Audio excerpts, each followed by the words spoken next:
So, I finished Tana French's, I'm almost done with her second book. It's been a really, really stressful week. I'm trying to sell a house, trying to buy a house. I know that sounds like really great problems to have, but it's actually pretty soul-crushing when you do it the way I'm doing it. Anyway, so, In the Woods by Tana French starts with a story of Rob, and he is found in the woods alone, clutching a tree so hard his nails are breaking, with blood soaking into his shoes, but not through his socks, so it's like the shoes were bloody and then they were put on his feet. It's crazy. He had entered the woods with two friends, and they were gone. Nobody ever saw or heard from them again. And the blood was type A blood, which didn't match any three of the children. And then it kind of goes through his life. It's, you know, his parents put him in boarding school. It kind of screwed up his personality a bit.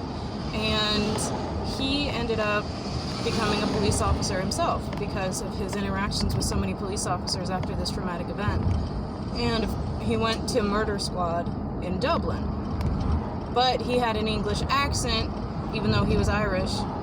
So that kind of is a part of his character as well. He's kind of an outlier in every circle he's in. And in Murder Squad, he meets Cassie, who is a young, attractive Irish lass, and she's kind of a kid. She's really young, and everybody is making assumptions about how she got a job in Murder Squad, because this is early 2000s. Not that it's really any different today, but back then she was like the first in that branch to be a woman and to be that young. And so everybody assumed the things that people typically assume.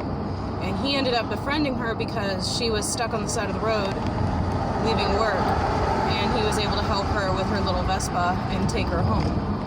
And from that, they became fast friends. Like, there was some sort of a link between them where there was like transference instantly, and it was actually kind of unhealthy. Like, they never spent time away from each other. I don't know, it was weird. And then they got to become partners together by just pestering the boss a bunch. So then, they get a murder case. And it isn't until after she already said, yes, we'll take it, that they realize that it's at the same place, Knockbury, where he was found. So instantly he's supposed to like dismiss himself from the case. He's supposed to not be a part of it. It's too close to home and all of that. But because he changed his name, and because he's hidden his past so well, you know, because reporters and stuff, when you're a kid, he's been able to, which is weird, like, I'm surprised they even posted his name. But anyway, he's been able to live his life as normally as possible, and nobody knows what happened. And he continues on with the case because he's reckless. Don't you love it? So the case is a murdered girl, a little girl, a 12-year-old, same age as these boys were. It's a lot of things seem related to the case. Like, he finds a barrette next to her body, like a hair clip, that matches the same exact hair clip that the little girl Jamie was wearing when she disappeared. And the blood that they find, which is almost no blood at all, but they do find a smear of blood, and it's also type A. And there's a lot of little things to this case that end up going nowhere, which speaks kind of truthfully to me. Like, it felt really authentic. The way that people talk and argue, it's like you always, when you read books, it's like they're talking for a purpose, but in this book they don't. It's really a very normal interaction between so many people and so many things going on. Like, it doesn't feel like you're reading a book. It feels like it's a real story. It feels really, I don't know, the way she writes people and the way she does dialogue, it's just, it's not poetic. It's not, oh, I wish I had said that, and then the novelist is able to write as though she had said that. None of that.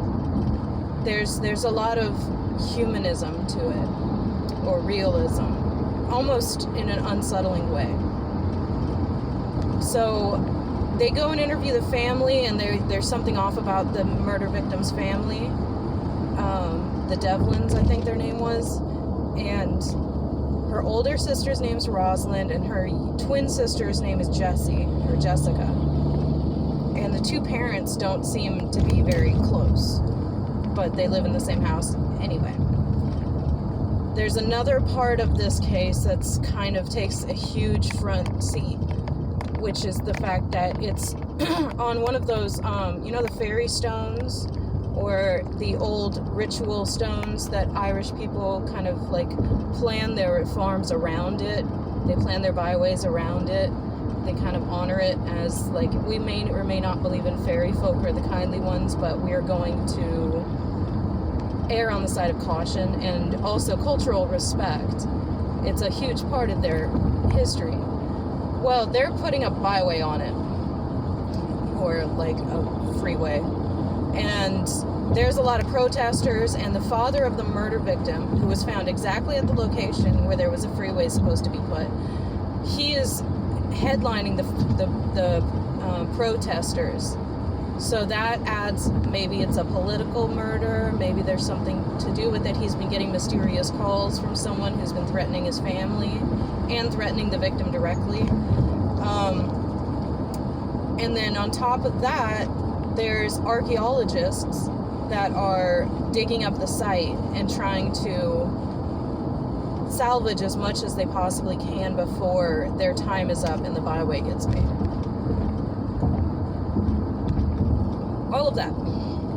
They interview everybody. They interview the worker that found the body, and they interview the family, and they interview the neighbors, and they find that the murder victim was in ballet school, and she was kind of a savant, and that she was so beloved by the town and respected and admired for her dancing abilities that the town had kind of rallied around her and tried to put money up for her to join the England School of Ballet, or some incredibly prestigious thing. She was a very excited little girl.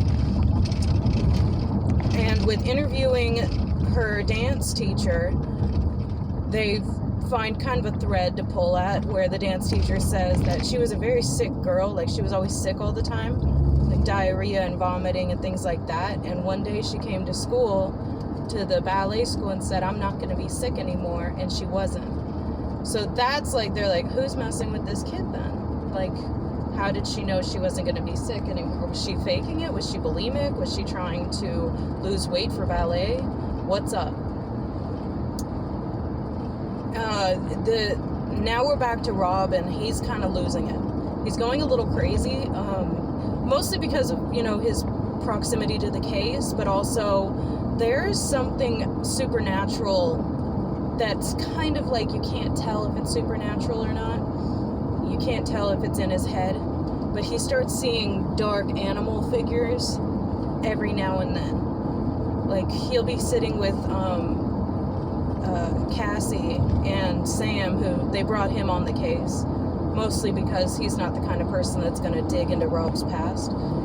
And they become a trio that, again, spend too much time together. There's a thing that flies out of the fireplace, and Rob kind of reacts a little bit, and then he looks over and nobody seems to be reacting. Or there's another time he slams on the brakes because he sees an animal. Anyway, Sam gets assigned to try to discover who owns the byway, or the land that the byway is going to get put on. So he's trying to find corruption, and his uncle's a politician, so that's also another reason they included him in this case. And he's supposed to be able to, like, grease the wheels and try to find the truth. And he's one of those golden boys that's just like... my phone. Sorry, my ringtone. He is just very straightforward and honest, and he doesn't play games. So he believes his uncle to be not corrupt, and it's earth-shattering when he discovers corruption from his uncle's side, because his uncle's kind of a father figure type of person to him, and he doesn't know how to alienate himself from it's a big thing. So Cassie and Rob are having a bit of issues because Rob is just acting more and more stressed out, outlandish, and not helpful. And he is... Hang on, let me respond to my sister really quick. Well, I guess it'll have to wait. Anyway, he goes to the site because he's like, I'm done hiding from this. There is a connection. I feel like there's a connection, so I'm going to go there and face it. And he's been taking walks and trying to remember, and he's starting to remember things that may or may not be true. One of the things he remembers is that Jamie was supposed to be sent on to a boarding school after that summer ended, when they disappeared, and that was part of the reason they were in the woods in the first place, because they were planning on running away. And because the other little boy, Peter Savage, because the other little boy, he used to get hit at home by his dad, so they both had very little reason not to want to leave home. And as opposed to Rob, whose name was Adam back then, his mother was a good mother, and he couldn't quite go with them as far as they were willing to go in his mind. With planning this, it just broke his heart to think of her worrying about him. So there's all of that. He goes to the woods one night, and he decides, like, to the same woods and what he hopes to be the same spot. And he has more memories, and he spends the night there, and he's starting to go into kind of a trance-like state of trying to, like, embody the same memories or whatever. So he is remembering times where he floated down the stairs as a child, like his feet didn't touch the stairs, and it was a vivid memory, and it's odd. And he remembers these teenagers in the woods that sexually assaulted another teenage girl, and that kind of jars him, and he's like, I gotta find this chick. And then, what else? Oh, he smelled the scent of a wild animal, like a goat. It really frustrated him to not be able to figure out why or what that was, and he felt like he could hear goats laughing. And when he officially finally remembers everything leading up to that event, he remembers they had finally just given up on the parents being right, and they decided to take off in the woods and hide there. And there was this surreal, they seemed to be able to run really, really fast, and the trees were streaking past them. And that's another thing, he found he remembered a garden with fruit trees and marble statues, and they never found that when they were searching for the kids. So he was like, how much of any of this is real? But he remembers trying to keep up with the kids, and he was kind of a chunky kid, like he was kind of coming into his size, and he felt like it was the woods rejected him because he couldn't keep up with Jamie and Peter. They were running so fast, and he was running fast with them, but it was like he was running supernaturally fast too. But his thoughts of his mother and his doubt and his weight kind of kept him back, so that he couldn't find them again. And then it blacks out. He doesn't remember a thing. So now he's on the run he's on the move trying to find Sandy, the teenage girl that was assaulted, and it's a dead end. He and Cassie are able to get the names of the boys that assaulted her, but the lady is refusing to press charges because in her mind it was an assault. She's got that mentality. So they interviewed the other two men, one of which was the father of the murder victim. So they interviewed the other two. One of them is a sociopath, and Cassie calls it immediately. She's like, a psychopath. And then it's one of those things where Rob kind of dismisses it, and she's like, you should probably listen to me about this. And then it's a big mystery of why she never finished college. She refuses to tell anybody why. And one night when she's trying to be like, hey, you should listen to me when I tell you that I know a psychopath when I see one. I have personal experience. And then she tells this really, really unsettling story of her in college where a psychopath befriended her and her friend group, and it quickly isolated her from her friend group so that he was her only friend, her only outlet. And then after she refused a sexual advance from him, which he seemed fine with, he went and spread vicious rumors about her, accusing him, making false accusations about him, or threatening if he didn't have sex with her. Like, he's kind of making her out to be like the worst type of woman. And all of her friends believe him because he is so charismatic and charming. And it ruins her college experience, and she continues to try to go and keep her head down and keep going, but everyone at school hates her. To the point where finally one day he runs up to her in front of everyone and he's like, "Stop harassing me, leave me alone. What did I ever do to you?" She's like, "I didn't do anything to you. What are you talking about?" And he leans in and says, "Honestly, isn't it funny how at this point I actually probably could rape you and nobody would believe you?" And she's like, "I'm out." So she takes off and she goes into being a police officer. She tells him that story, and she's like, "There's a lot more psychopaths around you than you would think." And it was frustrating for me because she was studying psychology. She says, "It was frustrating for me because we were all psych students that couldn't spot a psychopath in our midst." So, whatever. Then she's telling him this. He's not listening. And they finally interview the father of the murder victim about the rape. And it ends up, he says, "This is what really happens." And it kind of parallels some of the eerie things that the other two had said happened. Or the other one. But he was like, she was dating this one, the psychopath guy. And he was like, "Let's share," or whatever. And then they were kind of just having fun, passing each other around. It wasn't like a consent issue yet. And then it came to that day where something seems to have come over all three of them. And he said he couldn't recognize his own hands while they were doing what he remembers them doing. Like, he was holding her arms down and stuff. And he said, like, he couldn't recognize any of his body parts. He felt like he was being overtaken by something. And then after the business was done, he heard a laughing, and he looked at his friend and slugged him and, was yelling at him like, "What are you laughing about?" And his friend looked at him just as scared as he was, not laughing. And he's looking around and he's like, "Shut up." And he's like, "I can't figure out who's laughing." And it's something animal-like from the woods. And it's the similar, like, what is this thing? Same thing as the little boys. So, then, alright, here's the spoiler, the real spoiler. Then, Rob is back at the site, and he is watching the workers and just kind of lamenting his failures as a detective. And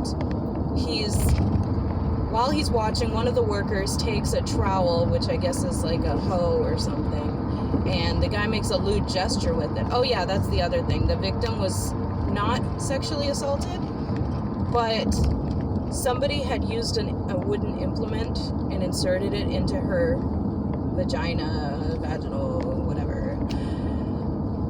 And they only did it once, just enough to break the hymen, and it was a very strange, like, part of everything else is kind of whatever, but that was really odd, and it didn't seem like a sexual thing to do. It just seemed like a afterthought almost. So he's watching this guy make a lewd gesture with a trowel, and he's like, "Hey, light bulb."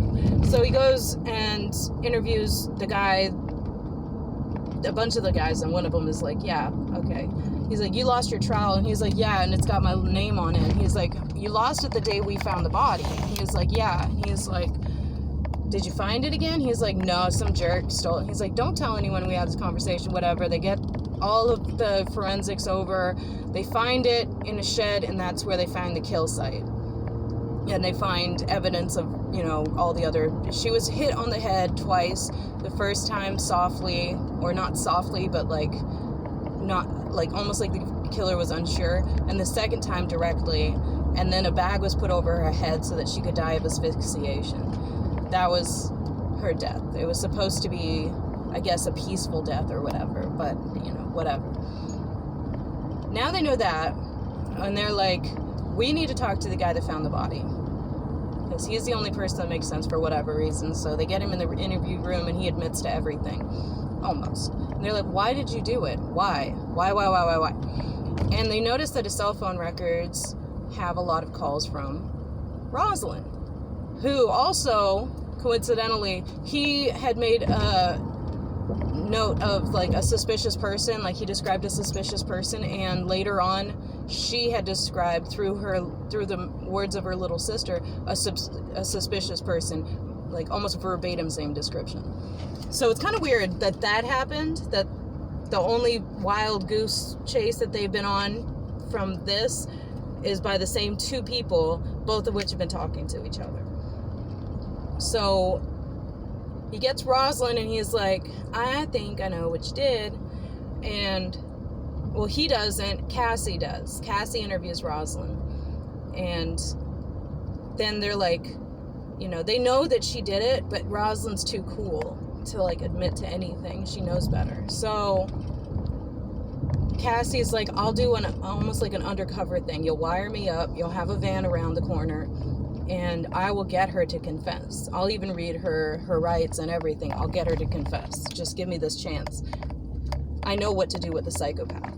And so, like, oh yeah, that night that she found Rob in the woods, like when he spent the night in the woods, he had a panic attack and he called her to save him. She brought him over. He slept with her, and then he refused to talk to her again because he's a dipshit. So all of that's going on, and Rosalind, during the interview with Cassie, accused Cassie of trying to sleep with her partner.